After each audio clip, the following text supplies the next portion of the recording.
Hello friend. आज हम लोग इतिहास का एक महत्वपूर्ण टॉपिक है वैदिक संस्कृति, उसको देखेंगे और यहाँ से जो जो प्रश्न पूछे जाते हैं इम्पोर्टेंट, उसकी भी हम लोग चर्चा करेंगे। वैदिक संस्कृति, इस वैदिक काल को हम लोग दो भाग में बांट के देखते हैं, एक ऋग्वैदिक काल और दूसरा उत्तर वैदिक काल। ऋग्वैदिक काल का जो पीरियड है वो 1500 ईसा पूर्व से 1000 ईसा पूर्व, और उत्तर वैदिक काल है 1000 ईसा पूर्व से 600 ईसा पूर्व तक। जो वैदिक काल है यह ग्रामीण सभ्यता थी। प्रोफेसर मैक्स मूलर आर्यों का निवास मध्य एशिया मानते हैं और यह सर्वमान्य मत है। हालांकि विभिन्न विद्वानों ने अपने अपने तरीके से आर्यों के निवास स्थल के बारे में बताया है, जिसकी चर्चा हम नीचे करेंगे, लेकिन जो सामान्य मत है वो है मैक्स मूलर का। आर्य जो समाज था वो पितृसत्तात्मक था, यानी वैदिक काल में पितृसत्तात्मक था। ऋग्वैदिक काल स्त्रियों का स्वर्ण काल था, लेकिन लेटर वैदिक पीरियड में इसमें ह्रास दिखने लगा। स्त्रियों की स्थिति में ह्रास दिखने लगा। सर्वाधिक प्रसिद्ध जो नदी थी वो सिंधु नदी थी, लेकिन सबसे पवित्र जो नदी थी वो सरस्वती नदी थी, जिसको नदीतमा कहा गया है, कवियों की देवी कहा गया है। ऋग्वेद में गंगा का 1 बार तथा जमुना का 3 बार वर्णन मिलता है, और ये ऋग्वेद के 10वां मंडल में उल्लेख है। और ऋग्वेद में नदियों की कुल संख्या 25 थी। आर्यों का इतिहास वेदों से ज्ञात होता है, और ऋग्वेद की तुलना ईरानी ग्रंथ अवेस्ता से की जाती है। ऋग्वैदिक समाज कबीलाई समाज था। यहाँ 3 परिषद थी, सभा, समिति और बीदत। महिला भी सभा और बीदत में भाग लेती थी। सभा श्रेष्ठ और संभ्रांत यानी जेंटलमैन लोगों की संस्था थी। समिति केंद्रीय राजनीति संस्था थी। सामान्य जनता का प्रतिनिधि सभा करती थी, और सामान्य जनता की प्रतिनिधि सभा थी समिति। समिति के प्रधान को ईशान कहते थे। बीदत आर्यों की सर्वाधिक प्राचीन संस्था थी, यह जनसभा थी। ये एग्जाम में पूछा गया है कि आर्यों की प्राचीन संस्था कौन थी, तो बीदत थी। इस समय जो शिक्षा थी वो मौखिक होती थी। न्यायाधीशों को प्रश्न बिना कहा जाता था। आर्यों का आर्थिक जीवन कृषि और पशुपालन था। पहले पशुचारण ही करते थे, बाद में कृषि भी करने लगे। और वेदों का संकलन करता महर्षि कृष्ण द्वैपायन वेद व्यास को माना जाता है। वेदों की संख्या 4 है। ऋग्वेद सबसे प्राचीन है, और ऋग्वेद में सूक्तों का संग्रह है। यजुर्वेद यज्ञ संबंधी सूक्तों का संग्रह है। यजुर्वेद यज्ञ, गद और पद दोनों में है। सामवेद गीतों का संग्रह अधिकांश ऋग्वेद से ही लिया गया है इसमें, और संगीत की उत्पत्ति भी सामवेद से होती है। अथर्ववेद तंत्र मंत्र जादू टोना वशीकरण और औषधि से संबंधित वेद है। वेद त्रयी में ऋग्वेद, यजुर्वेद और सामवेद है, और अथर्ववेद वेद त्रयी से बाहर है। ऋग्वेद की रचना सत्यसेंदो प्रदेश में हुई है, और इसके संकलनकर्ता महर्षि कृष्ण द्वैपायन है। इनका उपनाम वेद व्यास है। ऋग्वेद में 10 मंडल, 10 28 सूक्त और 10,462 मंत्र है। दूसरा से 7वां मंडल तक सबसे प्राचीन है, और इसे वंश मंडल कहते हैं या गोत्र मंडल कहते हैं, क्योंकि इसकी जो रचना है एक ही वंश के ऋषियों द्वारा हुई है। 1, 8, 9, 10 मंडल बाद में जोड़े गए हैं। 1 और 8 सबसे नवीन है। ऋग्वेद का ब्राह्मण ऐत्रेय और कौशिकी है, और ऋग्वेद का जो उपवेद है वो आयुर्वेद है। पुरुष देवता की प्रधानता थी, जिसमें सबसे प्रमुख देवता इंद्र है, और इंद्र पर 250 सूक्त है, यानी 250 बार इंद्र का वर्णन हुआ है। और दूसरा महत्वपूर्ण देवता अग्नि है, जिसका 200 बार वर्णन किया है। इंद्र को पुरंदर भी कहा गया है, यानी किले को तोड़ने वाला। अस्तो मा सदगमय यह वाक्य है, ये ऋग्वेद से लिया गया है। ऋग्वेद के तीसरा मंडल में ज्ञात्री मंत्र की चर्चा है, जिसे विश्वामित्र ने लिखा है, और ये सविता देव को समर्पित है। ऋग्वेद का 9वां मंडल सोम देवता को समर्पित है। ऋग्वेद का 10वां जो मंडल है, जिसमें पुरुष सूक्त में 4 वर्णों की उत्पत्ति का वर्णन मिलता है। ऋग्वेद के पुरोहित को होत्रु कहा जाता है। सामवेद सर्वप्रथम 7 स्वरों की जानकारी सारेगम जो है यहीं से मिलता है, और इसका उपवेद गंधर्व वेद है जिसके पुरोहित नारद है, और इसका जो सामवेद का ब्राह्मण है पंचवीस है। इसके जो अध्येता है यानी पुरोहित उसको उद्गाता कहा जाता है। इसमें 1810 मंत्र है, और इसका उपनिषद है छांदोग्य और केन उपनिषद। यजुर्वेद, इसमें यज्ञ विधियों का प्रतिपादन किया गया है। यह गद और पद दोनों में लिखा हुआ है। इसके 2 प्रधान रूप है, एक कृष्ण यजुर्वेद और दूसरा शुक्ल यजुर्वेद। कृष्ण यजुर्वेद की 4 शाखा है, काठक, कपिष्टल, मैत्रेयी, तैत्तिरीय संहिता, और शुक्ल यजुर्वेद जिसको वाजस्नेयी संहिता के नाम से भी जाना जाता है, इसकी 2 शाखा है, कण्व और मध्यान्ह। आयुर्वेद का अंतिम अध्याय जो है वो ईशोपनिषद है। कृष्ण यजुर्वेद का ब्राह्मण शतपथ है, और शुक्ल यजुर्वेद का ब्राह्मण तैत्तिरीय है। हाथी पालने का उल्लेख भी यजुर्वेद में मिलता है। सर्वप्रथम राजस्व तथा वाजपेय यज्ञ का उल्लेख भी इसी में मिलता है, और इसके अध्येता यानी पुरोहित अथर्वी हैं। अथर्ववेद, इसे ब्रह्मवेद या श्रेष्ठ वेद भी कहा जाता है। अथर्वा ऋषि के नाम पर इसका नाम पड़ा था, और इसका ब्राह्मण गोपथ है। अथर्ववेद में 20 अध्याय हैं, 731 सूक्त हैं और 6000 मंत्र है। वशीकरण, जादू टोना, भूत प्रेत, औषधियों से संबंधित मंत्र है। इसमें कुरु के राजा परीक्षित का उल्लेख है, जिन्हें मृत्यु लोक का देवता बताया गया है। इसका उपवेद शिल्पवेद है। काशी का उल्लेख भी ऋग्वेद अथर्ववेद में मिलता है, और मगध तथा अंग क्षेत्र में रोग फैलने की कामना की गई है, इसकी भी जानकारी अथर्ववेद से मिलती है। और इसके पुरोहित जो है ब्रह्मा है। सभा और समिति को प्रजापति की 2 पुत्रियां कहा गया है, ये भी अथर्ववेद में कहा गया है। ये क्वेश्चन कई बार पूछा हुआ है। आरण्यक 7 है, वर्तमान में उपलब्ध है, और इसकी रचना जंगल में हुई थी, इसी कारण इसको आरण्यक कहा जाता है। उपनिषद दार्शनिक विचारों का संग्रह है, जिसकी संख्या 108 है। सत्यमेव जयते मुंडकोपनिषद से लिया गया है। यम नचिकेता संवाद कठोपनिषद से लिया गया है। कृष्ण का प्रथम साक्ष्य देवकी के पुत्र और घोर अंगिरस के शिष्य के रूप में छांदोग्य उपनिषद में मिलता है। राजा की उत्पत्ति का सिद्धांत सर्वप्रथम ऐतरेय ब्राह्मण में मिलता है। बलि एक स्वेच्छाचारी कर था ऋग्वेद में, जबकि यह उत्तर वैदिक काल में यह कर नियमित हो गया। शतपथ ब्राह्मण से सर्वप्रथम महाजनी प्रथा का उल्लेख मिलता है। वेदांग की संख्या 6 है। शिक्षा, कल्पसूत्र, व्याकरण, निरुक्त, छंद और ज्योतिष। अथर्ववेद में सती प्रथा की जानकारी मिलती है। सर्वप्रथम जाबालोपनिषद में 4 आश्रमों की चर्चा मिलती है। ब्रह्मचर्य जो 0 से 25 वर्ष तक, गृहस्थ 26 से 50 वर्ष तक, वानप्रस्थ 51 से 75 वर्ष तक, और संन्यास 76 से 100 वर्ष तक, जिसमें सबसे श्रेष्ठ गृहस्थ आश्रम को माना गया है।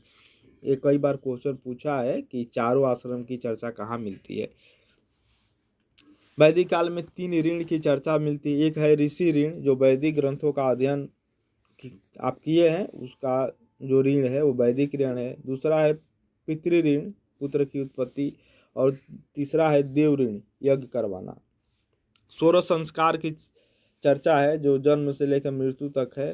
6 वेदांग है, शिक्षा, कल्पसूत्र, व्याकरण, निरुक्षण, ज्योतिष। 6 दर्शन है, सांख्य दर्शन जिसके प्रणेता कपिल है, योग दर्शन जिसके पतंजलि है, न्याय दर्शन जिसके गौतम है, वैशेषिक दर्शन कणाद है, पूर्व मीमांसा जैमिनी है, और उत्तर मीमांसा बादरायण है। इसके अलावा एक और भौतिकवादी दर्शन है चरवाक दर्शन, जिसके प्रणेता चरवाक है, और इसी में कहा गया है कि कर्ज लेकर घी पियो। इसके अलावा 6 स्मृति ग्रंथ मिला है, जो जिसमें सबसे प्राचीन और प्रामाणिक मनु स्मृति है, जिसकी रचना 200 ईसा पूर्व से 200 ईस्वी के बीच है। और दूसरा याज्ञवल्क्य की स्मृति है, जो 100 से 300 ईस्वी है। ये दोनों गुप्त पूर्वकालीन है। बाकी जो 4 है वो गुप्त काल का है, जैसे नारद स्मृति है, पराशर स्मृति है, बृहस्पति स्मृति है, कात्यायन स्मृति है। सबसे प्राचीन और महत्वपूर्ण मनुस्मृति है। यह हिंदुओं की विधि संहिता है, और इसके रचयिता मनु है, और मनु को मानव जाति का पिता कहा गया है। मनु स्मृति के टीकाकार हैं विश्वरूप, मेघातिथि, गोविंद राज, कुल्लू भट्ट।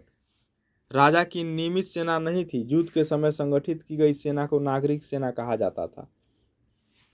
शूद्र का वर्णन पुरुष सूक्त में मिलता है और वैद्य को भीषज कहते थे वैदिक काल में। पूषण है जो ऋग्वेद काल में पशुओं के देवता थे, जो उत्तर वैदिक काल में शूद्रों के देवता हो गए। उत्तर वैदिक काल में सामवेद, यजुर्वेद और अथर्ववेद की रचना हुई है, जबकि ऋग्वैदिक काल में ऋग्वेद की रचना हुई है। और ब्राह्मण ग्रंथ, उपनिषद, आरण्यक की भी रचना सब उत्तर वैदिक काल में हुई है। लोहे की खोज 1000 ईसा पूर्व में अतरंजी खेड़ा से प्रथम साक्ष्य मिला है। मगध अंग आर्य क्षेत्र से बाहर थे, क्योंकि आप लोग कहानी जानते हैं राधा विदेह माधव और उनके गुरु राहुगण की, जो अग्नि और घी से आर्य सभ्यता का विस्तार कर रहे थे। तो मगध के उस नदी के, गंगा नदी के अभी उत्तर दिशा में ही थे, तब उनका अग्नि बुझ गया। इसीलिए यह प्रदेश है वो अपवित्र रह गया, जिसके कारण इसको व्रात्य कहा गया है ना, अपवित्र प्रदेश। इसीलिए मगध और अंग ये आर्य क्षेत्र से बाहर थे। उपनिषद काल के प्रमुख राजा विदेह के जनक की चर्चा मिलती है, और के अश्वपति, और काशी के अजातशत्रु, और पंचाल के प्रवाहन जबाली की चर्चा मिलती है। ये उपनिषद काल के राजा थे। उत्तर वैदिक काल में विदत समाप्त हो गई। उत्तर वैदिक काल में विदत समाप्त हो गई। सभा को अथर्ववेद में नरिष्ठा कहा गया है। राजस्वी यज्ञ राजा के राज्याभिषेक हेतु होता था। अश्वमेध यज्ञ यह शक्ति का द्योतक था। वाजपेय यज्ञ इसमें रथ दौड़ होता था और जनरली राजा को जिता दिया जाता था। अग्निष्टोम यज्ञ यह सोम पीसा जाता था और अग्नि को पशु बलि दी जाती थी। ये सोम रस, जो सोम पौधा था, ये मुंजवंत चोटी पर मिलता था, और हिमालय की एक चोटी हुआ करती थी मुंजवंत। काठक संहिता में 24 बैलों द्वारा हल खींचे जाने का उल्लेख है, और मुख्य फसल धान और गेहूं थी। अथर्ववेद के अनुसार पृथ्वन्य ने हल और कृषि को जन्म दिया। अथर्ववेद के अनुसार जो पृथ्वन्य थे वहीं पहली बार हल चलाए थे। निष्क ऋग्वैदिक काल में एक आभूषण था, अब एक मुद्रा बन माना जाने लगा है। और बाट की सबसे छोटी इकाई रत्ती होती थी। शतमान ये चांदी का सिक्का था। ये सारा क्वेश्चन पूछा हुआ है। इंद्र का स्थान अब उत्तर वैदिक काल में प्रजापति ने ले लिया है। पुनर्जन्म का सिद्धांत सर्वप्रथम शतपथ ब्राह्मण में मिलता है। 3 आश्रम का उल्लेख सर्वप्रथम छांदोग्य उपनिषद में तथा 4 आश्रम का उल्लेख जबालो उपनिषद में मिलता है। उत्तर वैदिक काल में गोत्र व्यवस्था स्थापित हुई है। सबसे प्रचलित लाड़ मृदभांड थे उत्तर वैदिक काल में। विवाह 8 प्रकार के होते थे। ब्रह्म विवाह, देव विवाह, आर्य विवाह और प्रजापत्य विवाह, ये 4 विवाह को मान्यता था समाज में। और असुर विवाह, गंधर्व विवाह, राक्षस विवाह, पैशाच विवाह, इसको मान्यता नहीं थी। इसके अलावा 2 और विवाह होते थे। पहला अनुलोम विवाह, इसमें उच्च वर्ण का पुरुष होता था और निम्न वर्ण की कन्या होती थी। दूसरा प्रतिलोम विवाह होता था, जिसमें निम्न वर्ण का पुरुष होता था और उच्च वर्ण की कन्या होती थी। ये भी क्वेश्चन पूछ लिया जाता है कि ऋग्वैदिक नदियाँ और उसका आधुनिक नाम क्या है। तो जैसे कुर्मु है, इसका आधुनिक नाम कुरम है। कुंभा है, इसका नाम काबुल है। वितस्ता का नाम झेलम है। अस्किनी का नाम चिनाब है। पुरुषणी का नाम रावी है। शत्रुदी का नाम सतलज है। विपाशा का नाम व्यास है। सदानीरा का नाम गंडक है। और देखिए, वैदिक कालीन एकमात्र नदी जो बिहार में है वो गंडक ही है। दृष्टावती ये घग्घर है, ये राजस्थान में बहती थी। और गोमती ये गोमल है। सुबस्तु स्वात है। सिंधु सिंध नदी है। सरस्वती घग्घर नदी है। सुषोमा सोहन नदी है। और मृदवृधा ये कमरू बर्मन नदी है। ये वैदिक नदी के प्राचीन और नए नाम है। यहाँ से भी क्वेश्चन पूछ लिया जाता है। एक क्वेश्चन और हमेशा पूछा जाता है कि यार कौन थे, आर्य से क्या अर्थ निकलता है। तो आर्य शब्द से एक जाति विशेष को समझा जाता है। आरंभिक भारतीय विद्वानों ने इस शब्द का सही अर्थ लगाते थे। आर्यों को ही भारतीय सभ्यता एवं संस्कृति का संस्थापक में माना गया है। आर्य शब्द संस्कृत भाषा का है, जिसका अर्थ उत्तम या श्रेष्ठ या ऊंच कुल में उत्पन्न मानता है। यह भी क्वेश्चन पूछा जाता है। अतः यह कहना अधिक तर्कसंगत प्रतीत होता है कि आर्य शब्द जातीयता को इंगित न कर भाषाई समूह को इंगित करता है। ये भाषाई समूह दे के भी क्वेश्चन पूछा जाता है। आर्य शब्द मूलतः अरी से निकला है, जिसका अर्थ विदेशी तथा अजनबी होता है। आर्य शब्द का अर्थ नवांग तुकों से संबंध तथा ऊंच कुल उत्पन्न भी होता है। आर्यों की भाषा संस्कृत थी।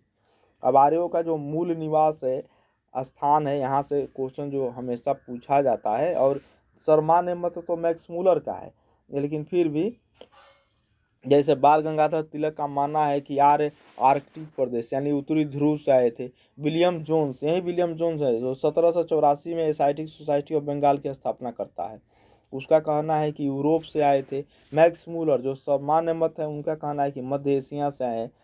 स्वामी दयानंद सरस्वती जिसने आर्य समाज की स्थापना की, उनका कहना है ये तिब्बत से आए थे। बेंडेनेस्टीन, इनका कहना है दक्षिणी रूस से आए थे। पी गाइस, इनका मत है कि हंगरी से आए थे। नेहरिंग गार्डन चाइल्ड्स, इनका कहना है कि दक्षिणी रूस से आए थे। डॉक्टर अविनाश चंद्र का कहना है कि सप्त सिंधु क्षेत्र से आए थे। डॉक्टर संपूर्णानंद का कहना है कि आल्प्स पर्वत यूरोप में है, आल्प्स के पूर्व में यूरेशिया के निकट, यूरेशिया में एशिया और यूरोप का हिस्सा। पंडित गंगानाथ झा का कहना है कि ब्रह्मर्षि देश से आए थे। डी.एस. त्रिवेदी का मत है कि देविका यानी मुल्तान क्षेत्र से आए थे। एल.डी. कल का मानना है कि कश्मीर एवं हिमालय क्षेत्र से आए।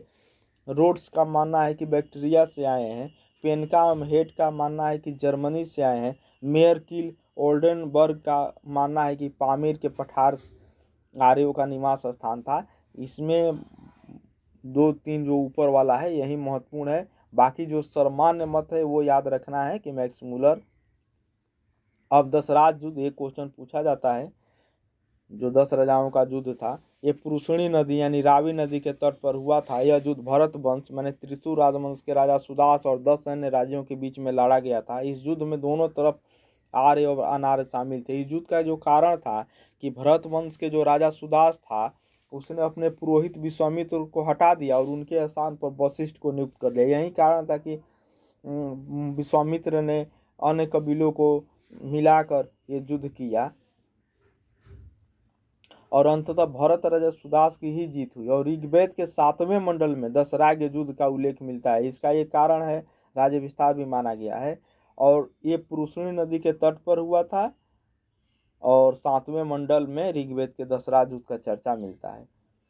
ओके फ्रेंड, फिर हम लोग कोई नेक्स्ट वीडियो में नेक्स्ट टॉपिक के साथ मिलते हैं। तब तक के लिए ओके बाय।